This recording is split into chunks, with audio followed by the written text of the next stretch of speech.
उसने कहा कि तुम, दरवाजा खोलिए। मुझे लगा कि तुम, मुझे लगा कि तुम। ये तुम्हारी दोस्त में घोप कर आता हूं।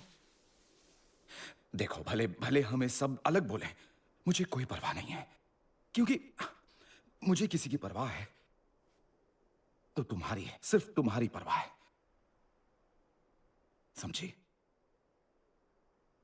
ये मैंने कभी नहीं कहा, कहना चाहिए था, फिर भी नहीं कहा, क्योंकि मतलब क्योंकि मैं ही वो जड़ हूं जिसकी वजह से तुम्हारा मन खराब होकर धाक धूक करता है, और जो कभी असली जज्बात नहीं बताता।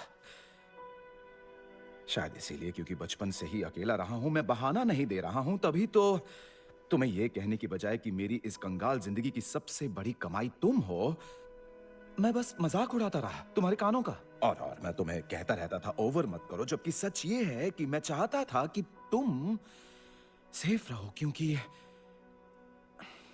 तुम्हारे सिवा दुनिया में ऐसा कोई नहीं है जिसे मैं अपना कह सकूं।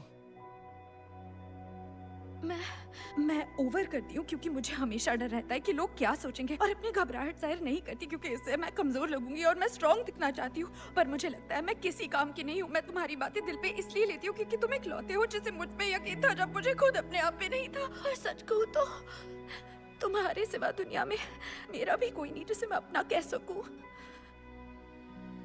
मैं अपने बचपन के जख्मों के बारे में कभी बात नहीं करता, क्योंकि मुझे डर है कि मेरा दिल फिर टूट जाएगा। मैं रिस्की काम करती हूँ क्योंकि मुझे ईगो है कि बनी भी हीरो है। और मैं डिपार्टमेंट में पुलिस बनने के लिए भर्ती नहीं हुआ था, बल्कि इसलिए भर्ती हुआ था ताकि मैं लाइफ में किसी का तो हिस्सा बन सकूं।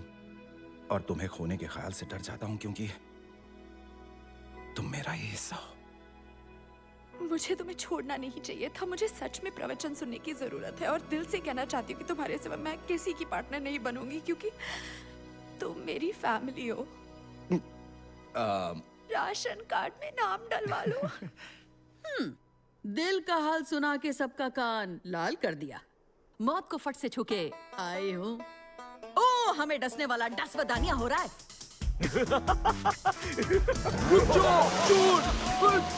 अगर वो रेप्टाइल की खोई